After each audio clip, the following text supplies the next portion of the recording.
Okay, this lesson will be about Sigmund Freud, and another huge figure of the 19th century, basically, although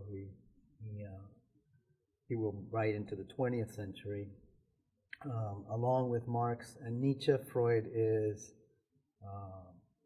probably, along with those two, these three are the most influential figures of the 19th century for our modern world.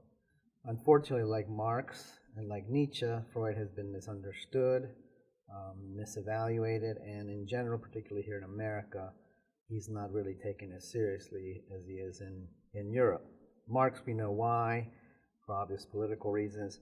Nietzsche sort of scares the hell out of people, and Freud also terrifies your average, particular American. But Freud is incredibly influential, and of course his biggest influence is his discovery of the unconscious, this element of the human psyche which will fascinate and upset and be a controversial part of the study of human beings up to today. He's the inventor of psychoanalysis, which is the method of psychiatric care based on the theories of psychoanalysis.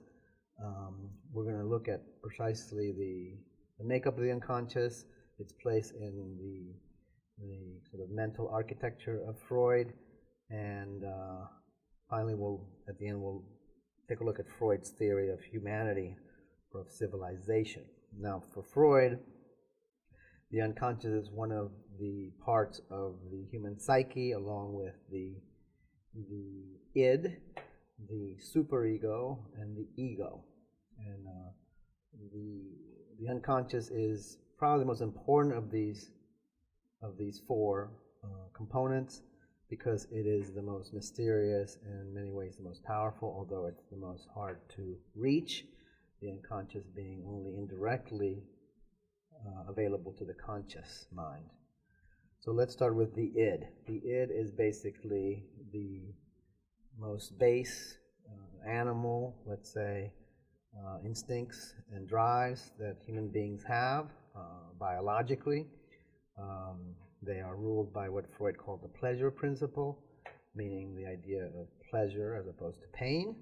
The id is driven by mostly pleasurable drives, obviously, sexuality, eating, etc. The libido, or the sexual drive, is a key component of this, but desire in general, we could say, is the aim of the id. Again, it's ruled by the so-called pleasure principle of pleasure as opposed to pain. It's a basic human animal drive and instinct, and of course it is something that we inherit as biological beings.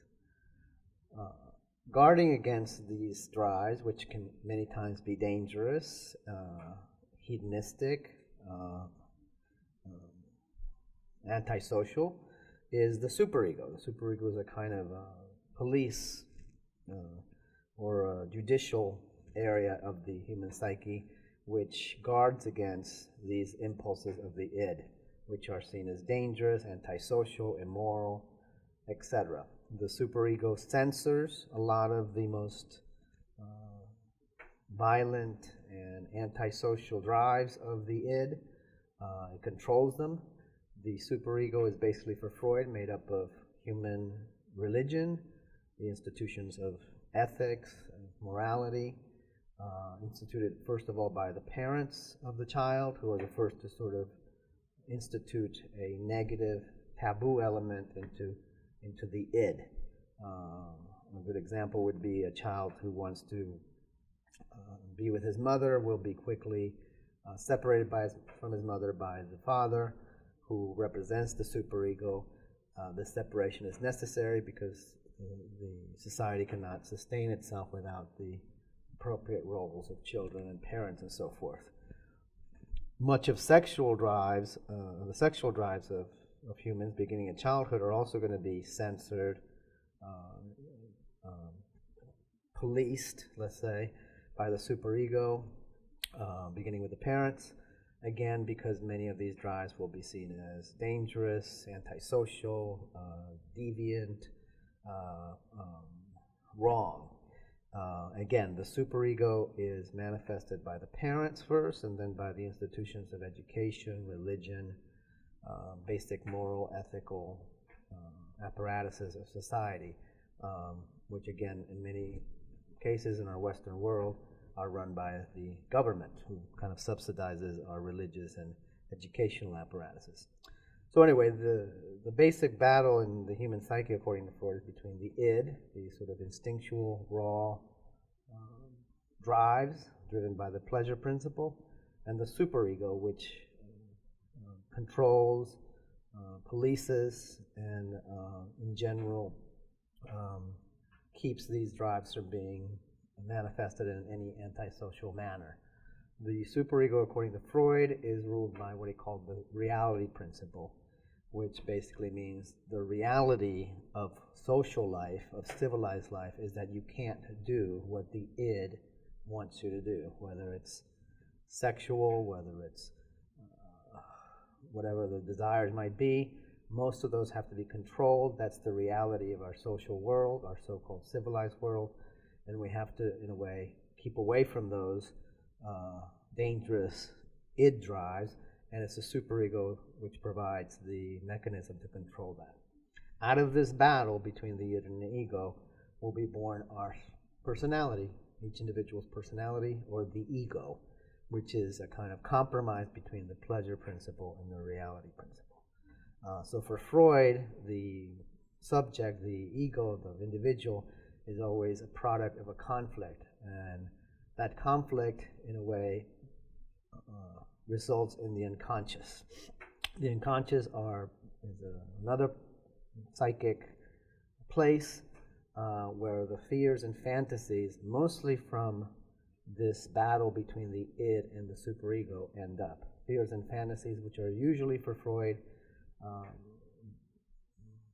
product of childhood trauma, childhood sexual oppression. They're basically oppressive fears and fantasies which are placed in this place called the unconscious, which is not just hidden, but is not able to be accessed except indirectly, given that these fears and fantasies are so tremendously scary and fearful to the individual that their conscious mind cannot bear to have them be consciously manifested.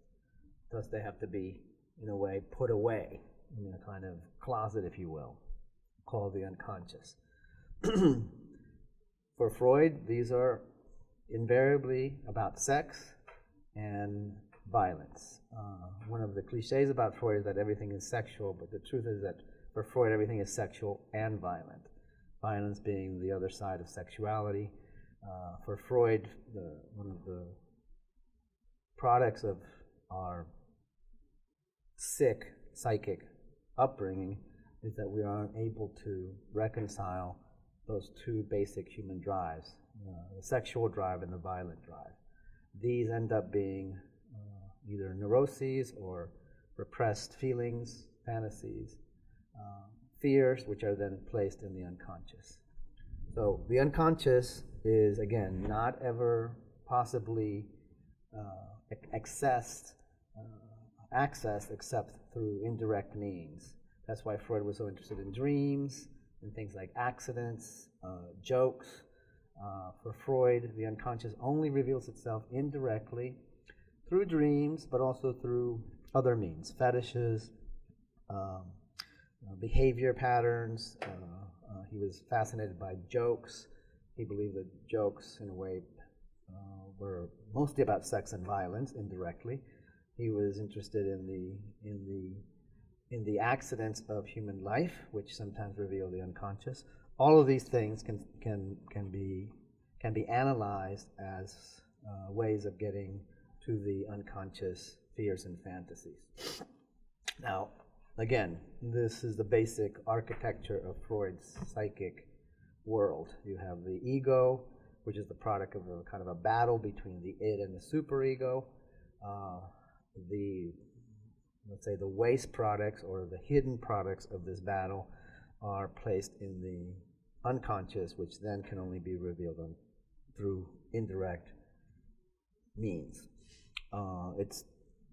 It's part of the therapy of psychoanalysis to perhaps somehow safely, because these are, again, terrifying experiences and traumas and repressed feelings that are in the unconscious, the analyst is going to try somehow to have the patient somehow relive or consciously bring up these unconscious thoughts in a way that's safe and bearable for the conscious. That's basically the basic premise of psychoanalysis. Now, as a cultural phenomenon, psychoanalysis is incredibly important for the history of 20th century culture because it influenced so much of the, let's call them the searches that were part of the early part of the 20th century. Searches for truth, the questions about the meaning of life, questions about death, obviously the role of sex in society and culture. With the World War I and the aftermath of World War I, Freudian psychoanalysis became a very interesting and powerful part of all cultural facets, whether it was art, literature, sociology, and again, it remains a very important part of our post-modern world. Freud and psychoanalysis are a big part of the postmodern philosophy that we'll be studying in the future. Now, in terms of Freud's theory of humanity or of man, a part of his philosophy that has not been studied as much as his theories about the human mind, Freud had a very interesting theory of civilization, which was one of the last things he ever wrote about in his book, Civilization and Its Discontents, which again was one of his last works.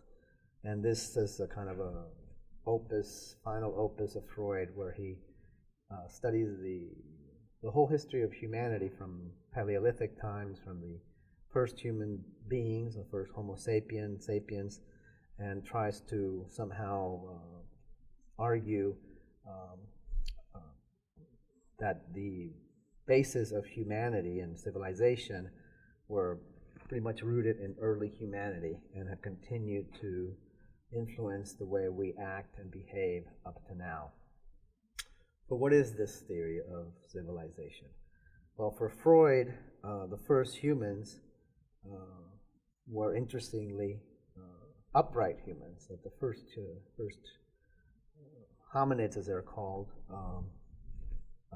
let's say 2 million, 3 million years ago, developed or evolved, if you want to use the term, from large apes who walked on 4 legs. This is a very important idea for Freud, that the idea that when humans stood up, it was this uprightness that defined them.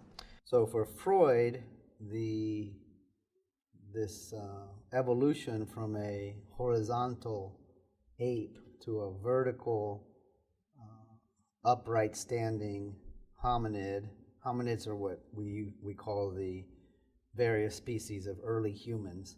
This move from literally from the ground to a vertical position was not trivial at all, or just simply evolutionary important, but had a huge impact on civilization. In fact, he believes this is the birth of civilization, the moment that humans became upright beings.